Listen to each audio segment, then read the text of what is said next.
Combat Defensive, high quality, high cut helmets. Let's talk about it. So these helmets are super lightweight, only like 3 pounds. They're super breathable. We're really curious on its capabilities. Patricia here decided to volunteer as tribute, being no one else would. I can't have her be taller than me. How tall is Short Shot Tony? That's better. 22. 9. Patricia! I'm so sorry to do this to you.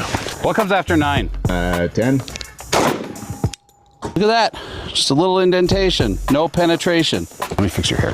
Well, this is a really well-built helmet. 5.56. It went right under here. Skipped right off. I'm tired of this. Sorry, Patricia. These helmets are not meant to withstand 5.56. But all things considered, Patricia will live to fight another day. Thanks, Combat Defensive. You guys are awesome.